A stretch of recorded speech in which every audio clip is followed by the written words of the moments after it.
घने जंगल के उस पार, जहां इंद्रधनुष जमीन को छूता था, मीलो नाम की एक होशियार और प्यारी सी लोमड़ी रहती थी। मीलो को खूबसूरत चीजों से बहुत लगाव था, लेकिन उसे लगता था कि वह खुद बहुत साधारण है। एक शाम, जब हवा में फूलों की खुशबू थी, मीलो को हवा में तैरता हुआ एक चमकता पत्ता मिला।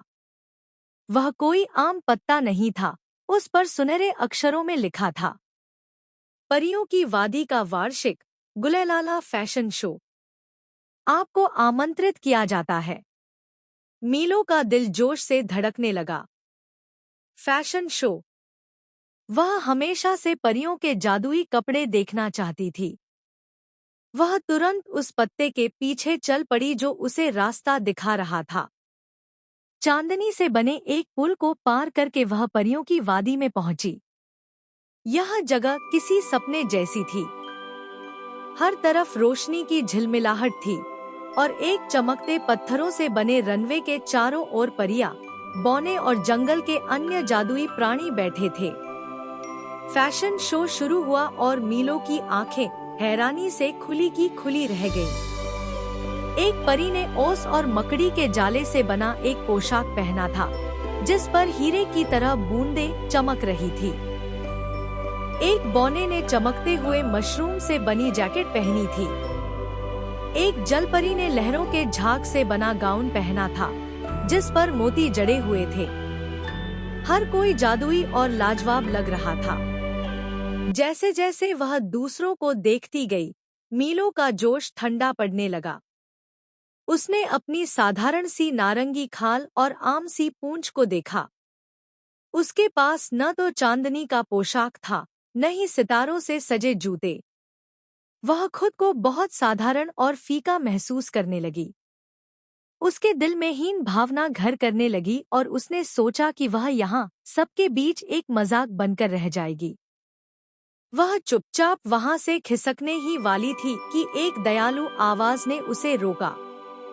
तुम दूसरों की रोशनी में अपनी चमक क्यों खो रही हो, छोटी दोस्त? यह परियों की रानी नूर अफशान थी। उनका पोशाक आकाश गंगा की तरह चमक रहा था और उनकी आंखों में गहरी समझ झलक रही थी। मीलो ने सिर झुकाकर कहा, महारानी, मेरे पास पहनने को कुछ खास नहीं है। मैं इन सब के सामने बहुत साधारण हूँ। रानी नूर अफशा मुस्कराई। मीलो, फैशन सिर्फ कपड़ों का नाम नहीं है, यह अपनी पहचान का इजहार है। तुम्हारे पास वो है जो किसी और के पास नहीं। तुम्हारी खाल का रंग देखो, जैसे डूबते सूरज की आग हो। तुम्हारी पूंछ देखो, जो आत्मविश्वास की निशानी है। तुम्हारी आंखों में जो जिज्ञासा और दयालुता है, वो सबसे कीमती गहना है। यह सुनकर मीलो को जैसे एक नई हिम्मत मिल गई। उसने सोचा, रानी बिल्कुल सही कह रही है। मैं परियों जैसी नहीं बन सकती, लेकिन मैं दुनिया की सबसे बेहतरीन मीलो जरूर बन सकती हूँ। जब उसकी बारी आई, तो मीलो ने एक गहरी सांस ली और पूरे आत्मविश्वास के साथ रनवे पर कदम रखा।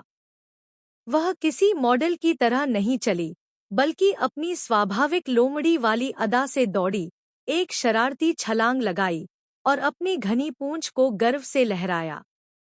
उसने कोई जादुई पोशाक नहीं पहना था, लेकिन उसने अपनी असली पहचान को पूरे आत्मविश्वास के साथ पहना था।